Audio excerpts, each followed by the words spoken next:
دیکھا جو خون میں غرق نبی کے جمال کو، بانو کہاں تلاش؟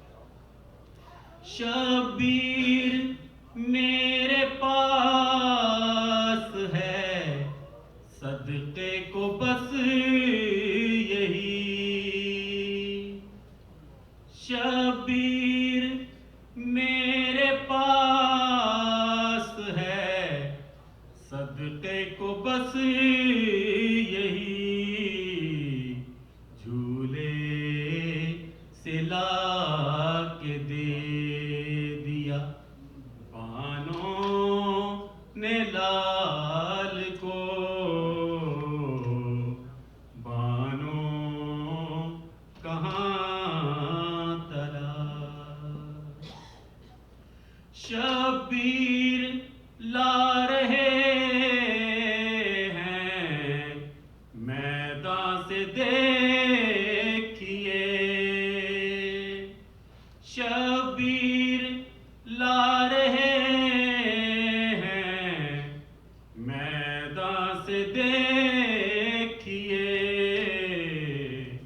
اپنے ضعیف کاندھوں پہ 18 سال کو، اپنے ضعیف کاندھوں پہ 18 سال کو، بانوں کہاں تلاش؟ اور لیلا دعائیں کرتی رہیں باد کربلا، لیلا دعائیں کرتی رہیں باد کربلا، یا رب جدا نہ کرنا کسی ماں سے لال کو، یا رب جدا نہ کرنا کسی ماں سے لال کو،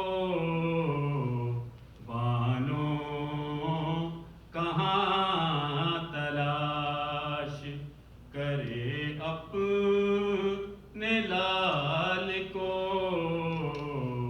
جنگل میں مار ڈالا ہے زہرا کی آل کو، بانوں کہاں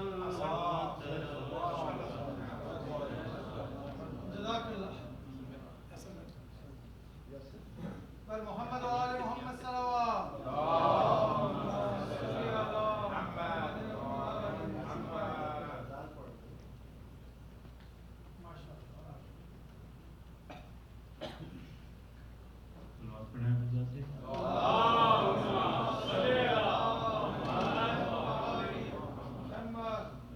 Please recite Surah Fatiha for Martula.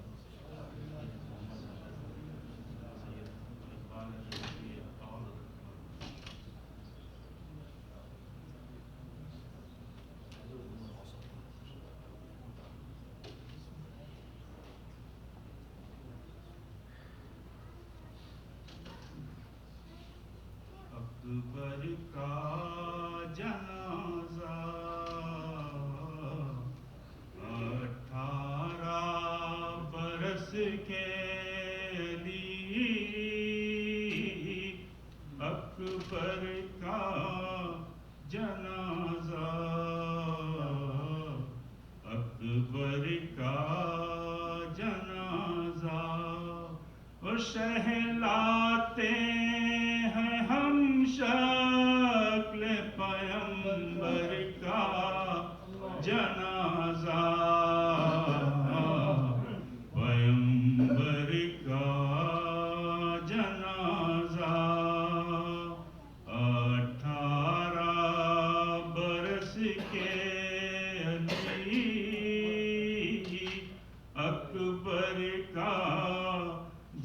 جنازہ اکبر کا جنازہ اے کل کے مددگار مدد کرنے کو آؤ مدد کرنے کو آؤ شبیر سے اٹھتا نہیں اکبر کا جنازہ اکبر کا جنازہ 18 برس کے علی اکبر کا جنازہ اس درجہ سکینہ سے تھا شرمندہ علمدار شرمندہ علمدار شہلا نہ سکے اپنے برادر کا جنازہ برادر کا جنازہ 18 برس کے علی اکبر کا جنازہ پامال ہوا دشت میں گھوڑوں کے سموں سے گھوڑوں کے سموں سے کس طرح اٹھے قاسم مضطر کا جنازہ مضطر کا جنازہ 18 برس کے علی اکبر کا جنازہ زینب ذرا بانوں کے کلیجے کو سنبھالو کلیجے کو سنبھالو شبیر کے ہاتھوں پہ ہے اصغر کا جنازہ اصغر کا جنازہ 18 برس کے علی اکبر کا جنازہ اکبر کا بر محمد و آل محمد صلوات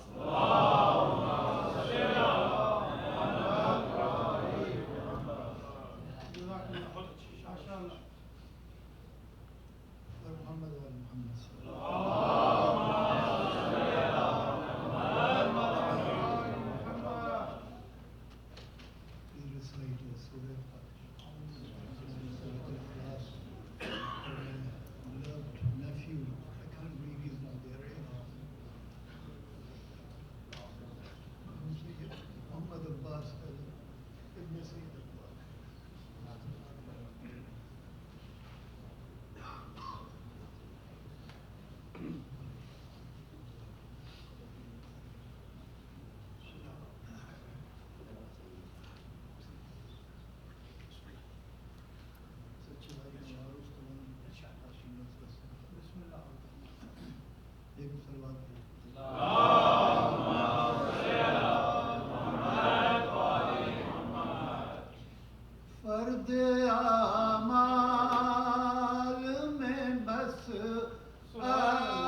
حشر کے دن یہی بخشش کے سہارے ہوں گے.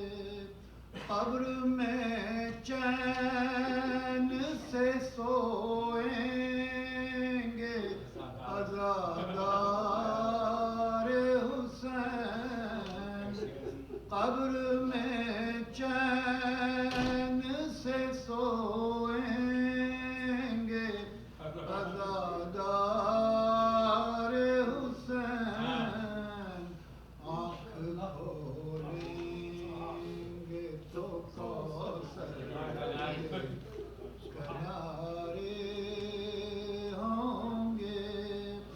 قافلہ خلد کی جانب جو بڑھے گا اپنا.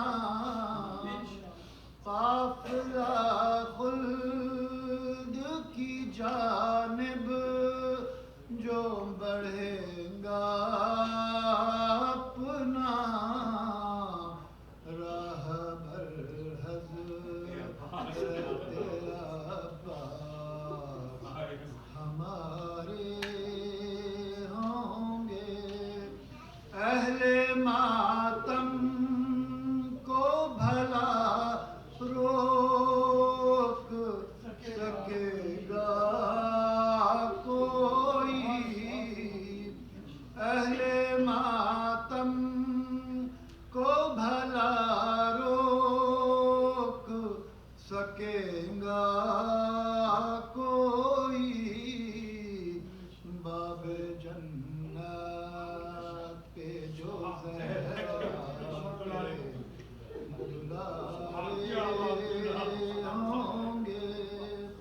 کن تمناؤں سے 18 برس زینب نے. کن تمناؤں سے 18 برس زینب نے. کتنے صدقے رخ اکبر کے اتارے ہوں گے.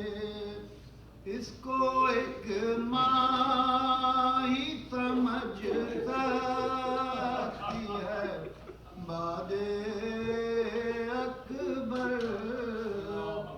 اس کو ایک ماں ہی سمجھ سکتی ہے بعد اکبر. کیسے دن زیست کے لیلا میں گزارے ہوں گے. دل کا کیا حال ہوا ہوگا علی اکبر جب. دل کا کیا حال ہوا ہوگا علی اکبر جب. لے کے مرنے کی رضا ہم کو سدھارے ہوں گے. رو لو آج رو لو آج ہاتھوں سے سر پیٹ کے اصغر کو رباب. رو لو آج ہاتھوں سے سر پیٹ کے اصغر کو رباب. کل کو رسیوں سے بندھے ہاتھ تمہارے ہوں گے. فرد اعمال میں بس اشک ہمارے ہوں گے. حشر کے دن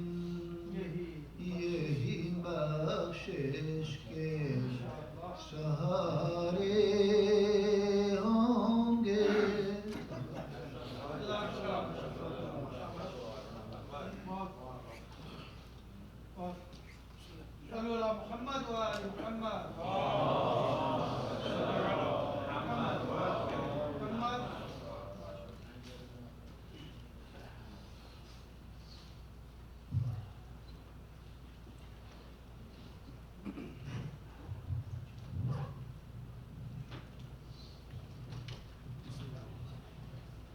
محمد وآل محمد صلوات.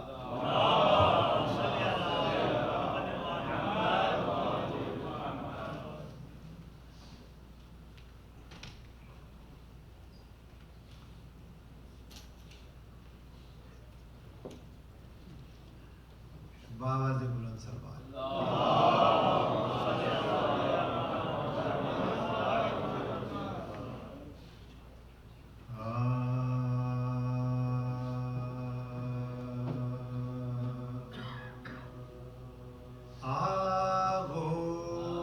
آغوش لحد میں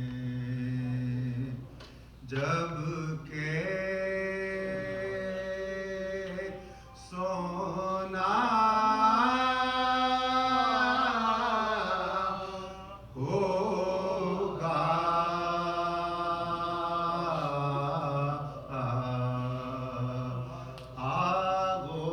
آغوش لحد میں جب کہ سونا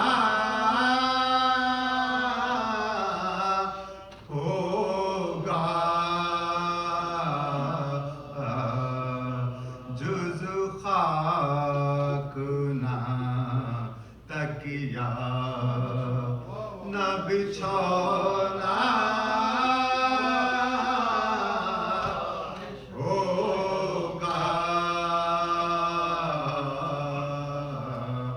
جز خاک نہ تکیا نہ بچھونا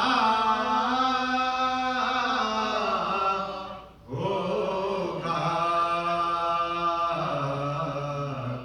تنہائی میں کون ہو گانی ہم ہوئیں گے اور قبر کا کونا ہوگا تنہائی میں کون ہو گانی ہم ہوئیں گے اور قبر کا کونا ہوگا آغوش لحد میں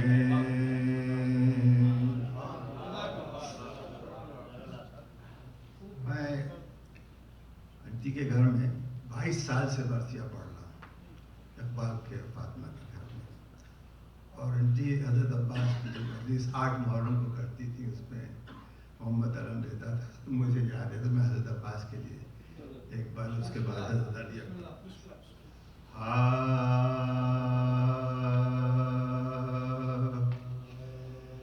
جب کہ مارے گئے دریا کے کنارے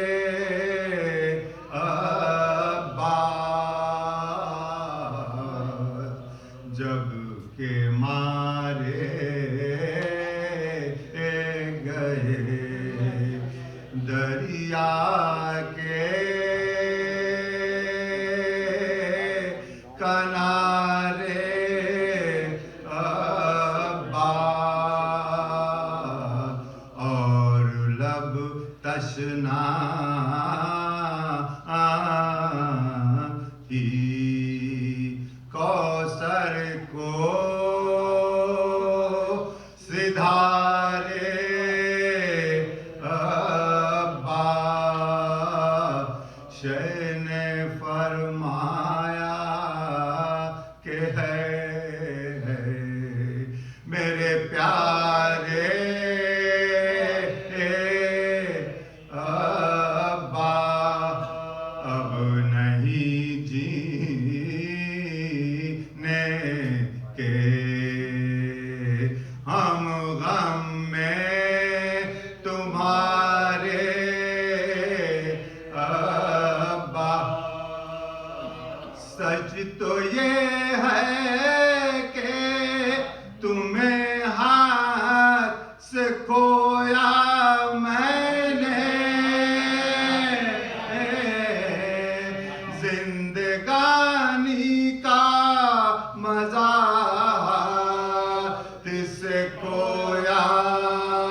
ایک بابا سے بلند صلوات.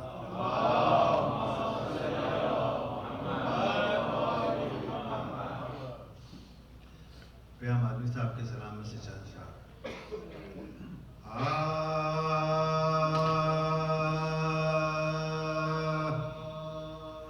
خود میں سوغات یہ اہل عزا لے جائیں گے.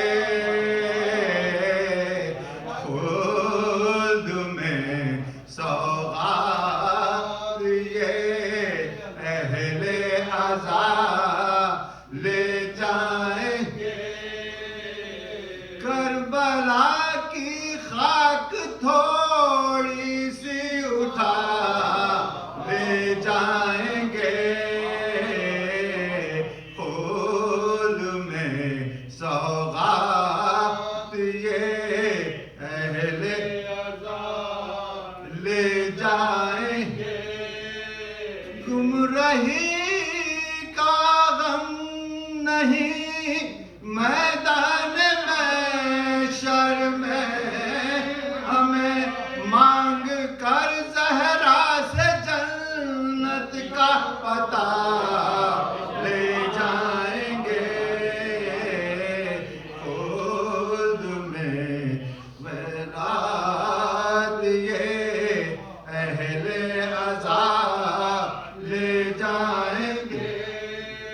آخرت کے راستے کا ہم کو کوئی ڈر نہیں. تھام کر ہاتھوں کو خود مشکل کشا لے جائیں گے. تھام کر ہاتھوں کو خود مشکل کشا لے جائیں گے. خود میں سوغات یہ اہل عزا لے جائیں گے. قبر میں خاک شفا ہر درد و غم کا ہے. چھوڑ دیں گے ہر دوا یہ دوا لے جائیں گے. خود میں سوغات یہ اہل عزا لے جائیں گے. کیا خبر تھی حور کی قسمت اس قدر بیدار. مر کے رومال جناب سیدہ لے جائیں گے. خود میں سوغات یہ اہل عزا لے جائیں گے. کربلا کی خاک تھوڑی سی اٹھا لے جائیں گے. خود میں سوغات یہ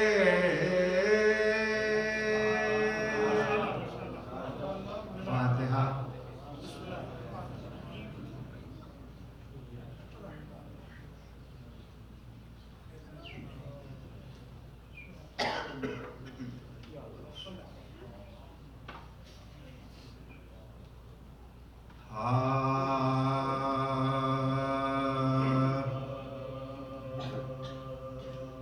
لاش اکبر کی جو مقتل سے اٹھا لائے حسین. نوجوان کو صفے اول سے اٹھا لائے حسین. چاند کو شام کے بادل سے اٹھا لائے حسین. جاں بلب شیر کو جنگل سے اٹھا لائے حسین. جاں بلب شیر کو جنگل سے اٹھا لائے حسین. دی صدا لاشیں پسر سر آن کے لے جا چھد گیا برچھی سے اکبر کا کلیجہ چھد گیا برچھی سے اکبر کا کلیجہ دیکھ لے آخری دیدار پہ سر مرتا سامنے آنکھوں کے یہ نور نظر مرتا اب کوئی دم میں تیرا راج کے قمر مرتا منہ سے باہر ہے زبان تشنا جگر مرتا منہ سے باہر ہے زبان تشنا جگر دم ہے سینے میں رکا زخموں سے خون جاری ہائے بانو تیرے گھر لٹنے کی تیاری ہائے بانو تیرے گھر لٹنے کی تیاری پہنچی خیمے میں جو حضرت کی یہ پردرد مسترب ہو گئی ناموں سے رسول دوست کہا چلا کے سکینہ نے کہا ہے بھائیا فضا دوڑی سوئے در پہ کے سر سے فضا دوڑی سوئے در پہ کے سر پر سے پیٹی زینب بستر نکل آئی بان گھبرا کے کھلے سر نکل آئی بان گھبرا کے کھلے سر نکل آئی شاہ کے کاندھے پا دیکھا علی اکبر کو ہاتھ پھیلا کے یہ چلائی کہ ہے میں کیا غضب ہو گیا اے بادشاہ نیک خس راس آیا نا میرے بچے کو 18 راس آیا نا میرے بچے کو 18 ٹکڑتے غوں سے بدن ہو گیا سارا کون تھا جس نے میرے شیر کو مارا ہے کون تھا جس نے میرے شیر کو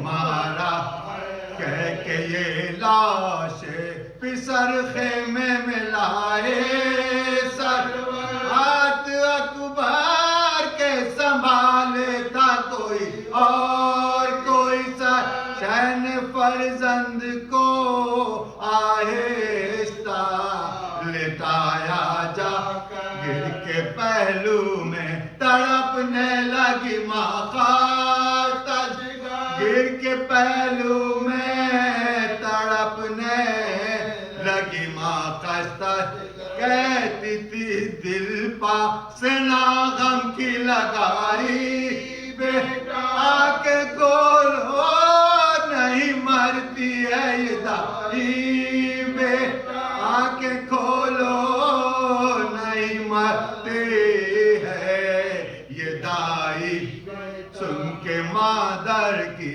صدا کھول دی ہے دوئی دینا ہاتھ اٹھا کر کہا رونا میرے سر کی قصاصا کر ہمیں چھاتی سے لگاؤ اس رن سے آئے ہیں تمہاری ملاقات کو رن سے آئے ہیں تمہاری ملاقات کو پھر یہ گھر آ کے اقبال سے دیکھا پر تمہیں آ کے عجب حال سے دیکھا ہم پر تمہیں آ کے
Muhammad was lying here and we were all witness and we made a statement in front of Allah.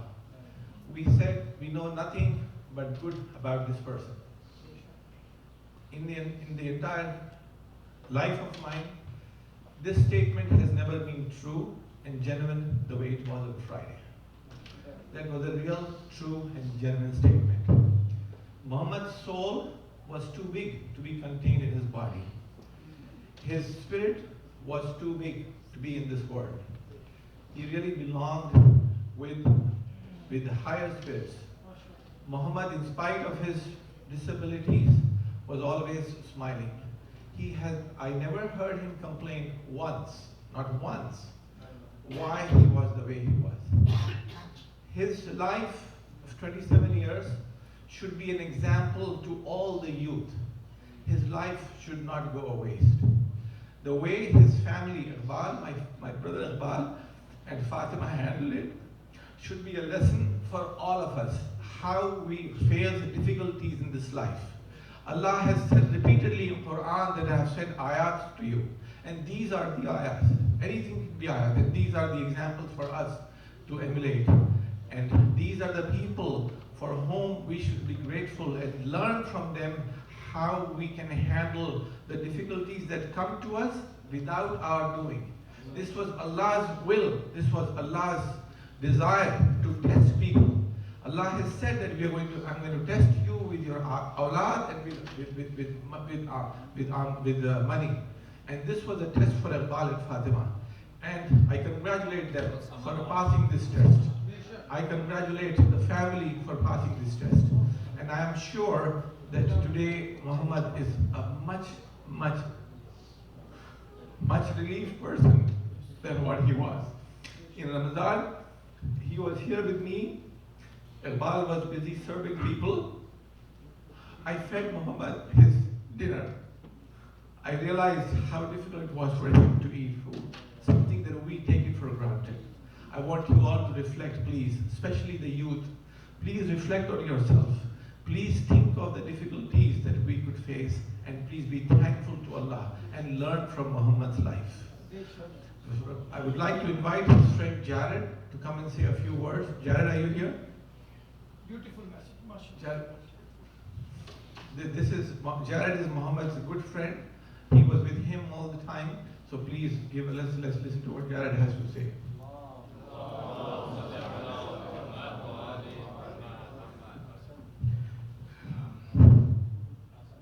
I just want to thank you guys for giving me the opportunity to talk about Mo.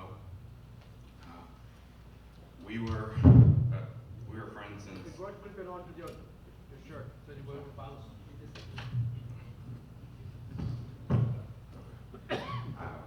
We've been friendly since I think 6th grade, which 15 years I think for me is a lot. I guess probably in this room maybe not even that much comparatively, but we met in gym class. He was standing in his braces under the basketball net, and a ball kind of went towards him, and I dove to try to stop it, and his aide at the time, Mr. Williams, started yelling at me like, how could you get so close to him? You know, why are you gonna knock him down? And as I'm looking up at Mo, both literally and figuratively, he dresses Mr. Williams down respectfully, but in a way that I had never understood. He said to him, why did you put me under the basketball net? The ball was clearly coming at me, and he stood up and defended me. And I'd never seen somebody so young challenge somebody so old. And I said to him, a little bit afterwards, I didn't know you could do that.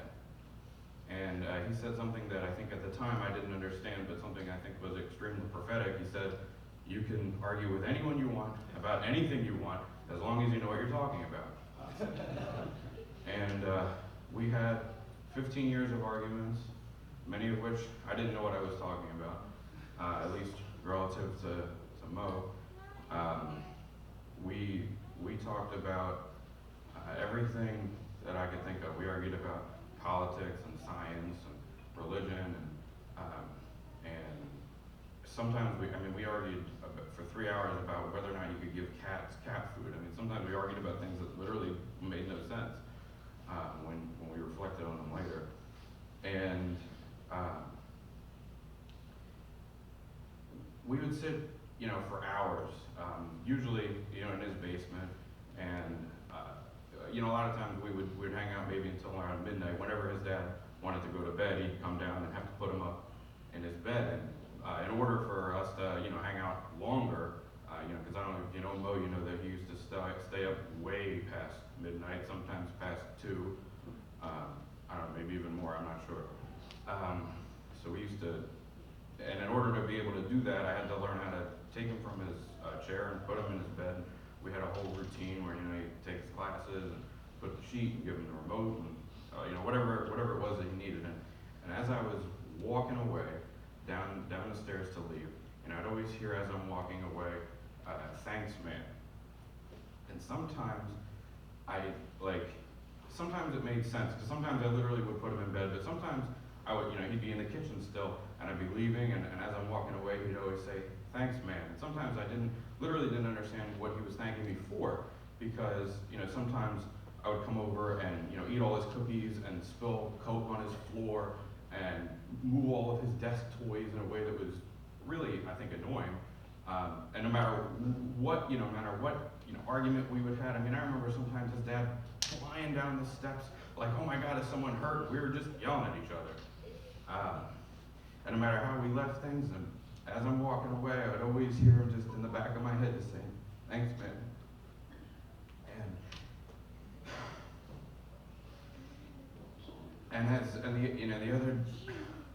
The other day I'm walking away. I saw him a couple Fridays ago. I just went over randomly. I'd been in Philly seeing some people, and I said, hey, what's up? You around? And we had an argument about something on television. And as I'm walking away to leave, I just hear in the hallway of his apartment just him saying, thanks, man, as I'm leaving. And I never asked him, like, why do you say that? But, I'd like to think, I guess it was just his way of saying goodbye.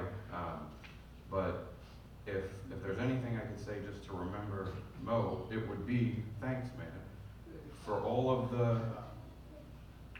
the things that he showed me that you could do, for all the times where he did something that I didn't, that he had a goal that I didn't think, I could reach, and he can do it.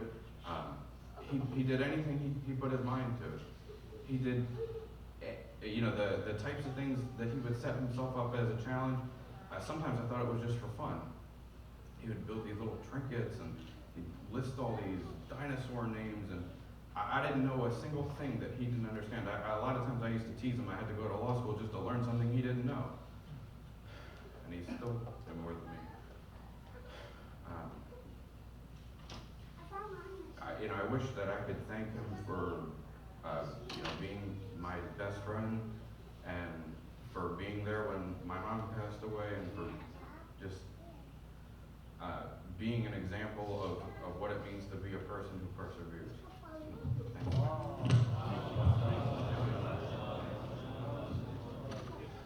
Zamin Kazmi. Zamin is here.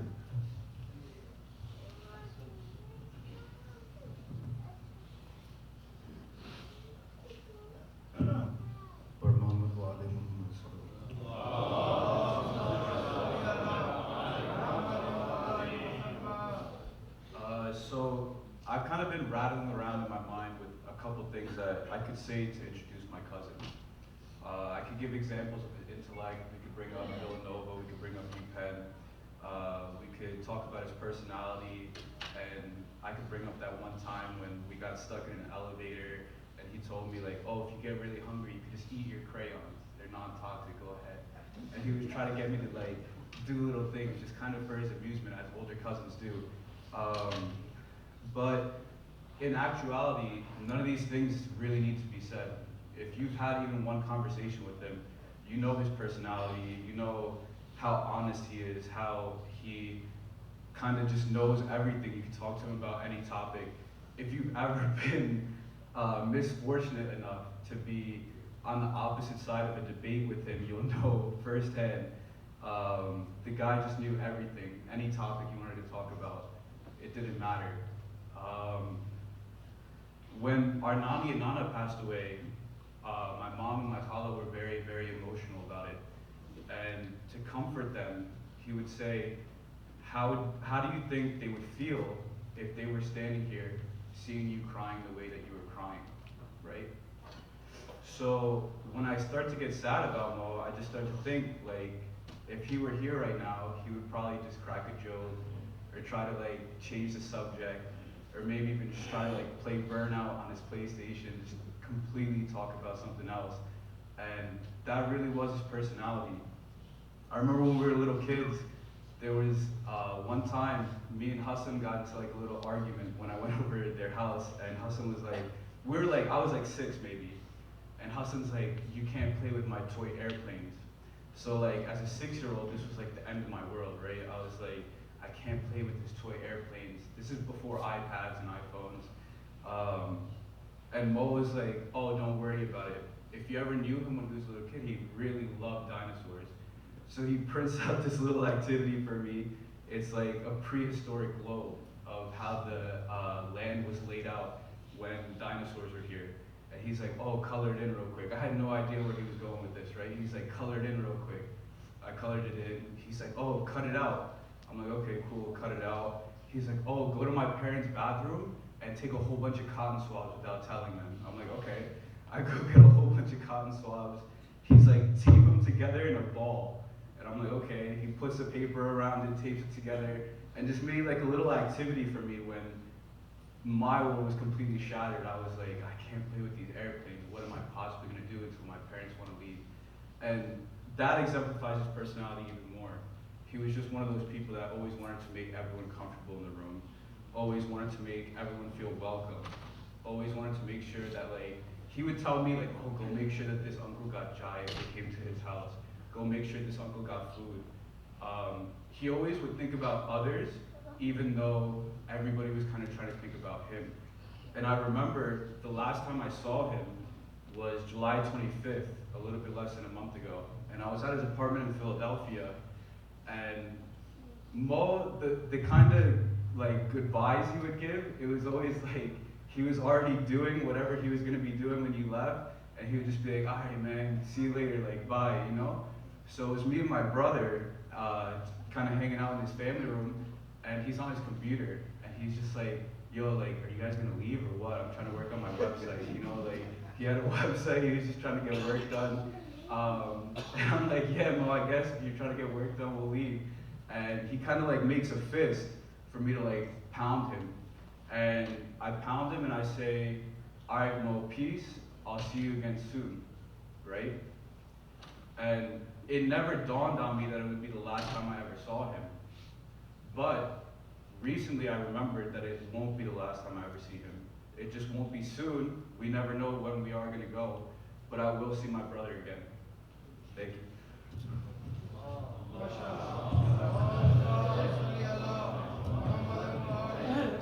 Hassan,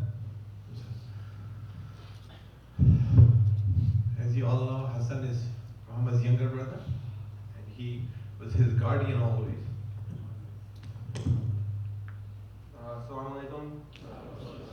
First, I think for my entire family, we want to say thank you all for being here today. And on Friday, I think doing what we can now for Muhammad is the most important thing, and it means a lot for all of you guys to be here with us as we do these last things. I think these guys have talked a lot about Mo's personality, and unfortunately, I think I don't want to go off the top of my head because I don't think I'm going to stop talking. But right now, there really aren't words to describe the way my family feels. There's just nothing that you can say to describe this pain that hasn't gone away since Thursday, and this emptiness that we have. But, you guys have seen Muhammad his entire life. For us, for my parents especially, giving him the best life and giving him as normal a life as possible was always the priority. And, I think my parents never, ever thought twice about making any type of sacrifice for Muhammad. And, you know, they have given us an example, like Uncle was saying, of, you know, what it truly means to have unconditional love. And that's something I'm very thankful. Though the circumstances in which I learned and saw that were terrible, but I'm thankful that we got that. And, you know, we were very fortunate to be given Muhammad, like everyone has said. He has this radiant personality and the smile and this energy to him. But with Muhammad came a very stark reminder that this is all temporary. From when Muhammad was diagnosed, we knew that the outlook wasn't great, but mashallah, I don't know how, he beat the odds. I remember when I first understood what this disease was, there was no chance they would say 27 years old, mashallah, 27 years old, and 27 years very strongly, you know, still independently living and still giving it his all. And, you know, my cousin Jalal on Facebook said, you know, 27 years may seem like a long time, but for us, it was truly the blink of an eye.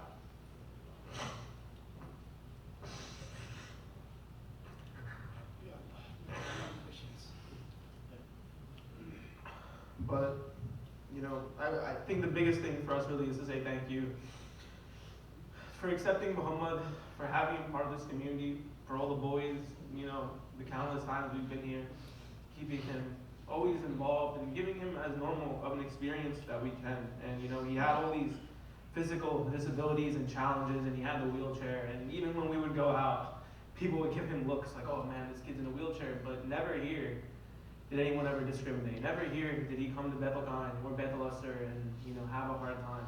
And, you know, I think for our family, when we look back at it, that's one of the things we're most thankful from you all, on top of these duas and these thoughts over all these years.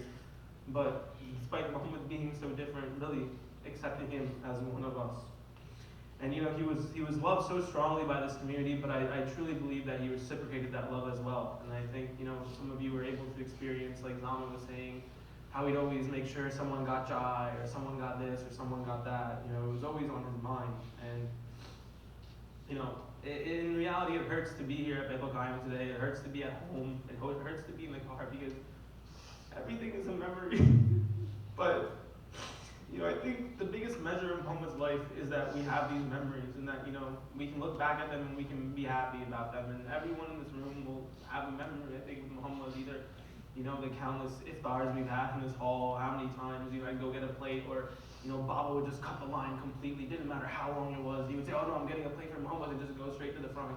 And everyone would look at him, but no one would ever say anything, because it was for Muhammad. You know, I think those are things that we will always cherish forever. But, you know, he really did attack his life with vigor, like I said, with strength. And, you know, I think going forward, one thing that's important for our community to remember is just that, you know, there are challenges in our lives, and, you know, it's not always fair, it's not always easy, but, you know, if a kid like that can live 27 years knowing what his reality is, and go to college and live independently and do everything he wanted to under the sun, see the world, I mean, what's to say that we have any right to complain about our situation? Because Muhammad never complained about his situation, never. But, you know, there's no bond that you will ever have, I think, like you will between brothers. And, you know, I outgrew Muhammad pretty quickly. You know, I was taller than him, bigger than him, stronger than him, and over time he relied on me physically, you know, more than I did rely on him physically.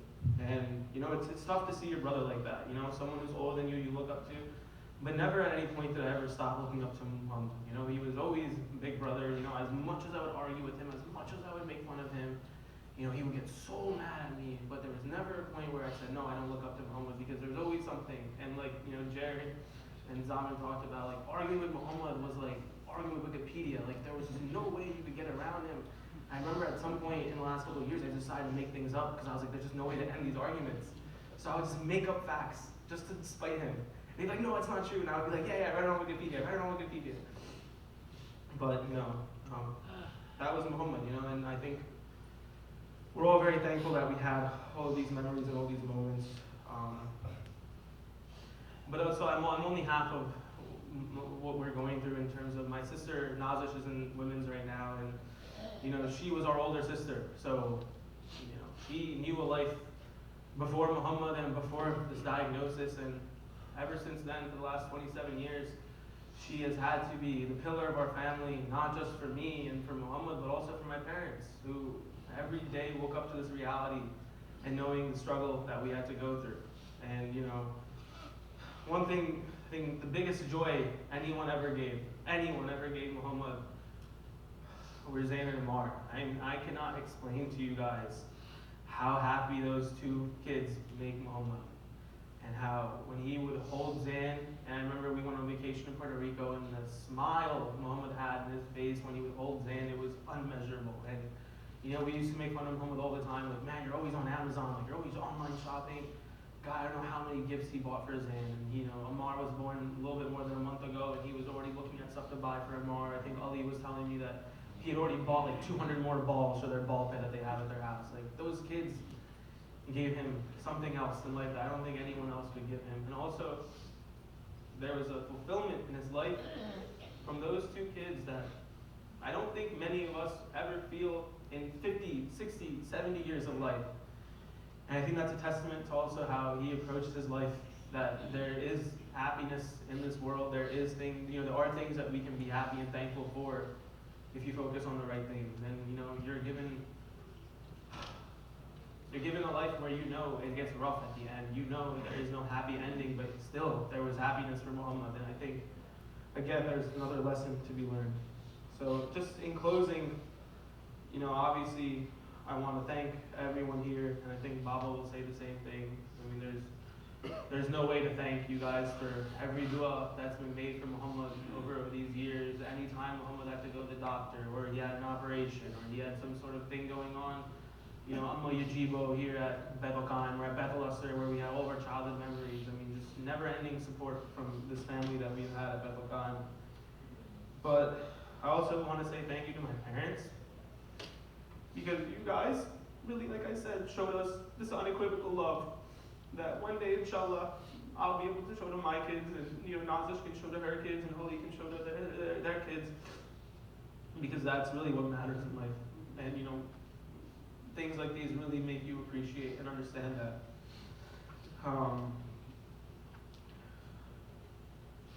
And then just in closing, the one thing I want to say to people who are my age, or even older really, who, you know, who have siblings,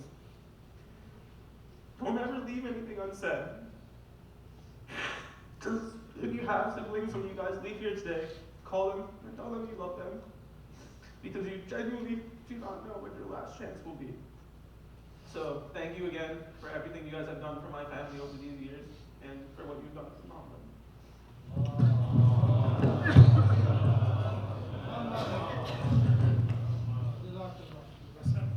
Thank you, Hassan. Iqbal?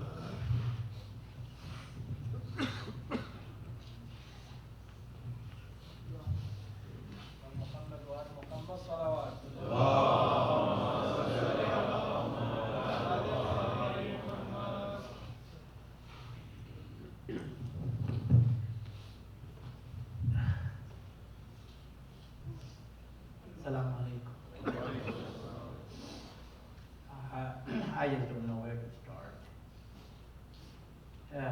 You have already found out everything about Muhammad. I don't think so. I need to add anything. You've already taken so much of your time. What I'm going to say is that we were very lucky. We were really blessed with a wonderful, wonderful child. Seems like, I guess we got the quality, not the quantity. And Muhammad was special. During his sicknesses, other things, I used to get calls from such remote people that barely I knew them or I ever met them. They will call up and say, listen, don't worry about it, we are going to go. God has taken something from him, maybe some physical abilities, but he has blessed him with such a smile, something that he had that no matter where, if somebody got to see him once, they never forgot. So that was a blessing for us. And this test is a blessing. You know, I don't know whether we did pass or not, that we will find out when we get there. But we tried everything that we could in our power. But I was not because we just did, but everybody. I mean, we're very fortunate, and all of us are fortunate that we have a very, very good community. We have friends in Bethel, we have friends outside of here, friends that became friends 30 years ago, friends that have become our friends and become part of our family that we just met them 5 years, 6 years, 4 years. I mean, first thing when I find out, I call those friends immediately, any emergency, and I knew them only for a few years, but they show me love like if I've known them for 40 years, 30 years. That's just such a blessing, So, just to make it short, I'm so thankful, and Fatma and Hassan, Adesh, Ali, they're all so thankful, everybody, for everybody. I mean, if I start taking names, people who have been with us, I mean, I would be here until Maghrib, I guarantee you. So, without taking individual names, thank you. Really, we all appreciate it, the love that you have given. That's really what has helped us right through this thing. We found out a diagnosis about 25 years. That day, Fatma and I, we thought our life ended, and that was the end of it. We'll never have a day of happiness. But with support and strength and our belief, that gave us full life. We enjoyed it, his life, just like a normal life or anything. So again, just thank you very much. I really appreciate your love, and let's keep doing it without.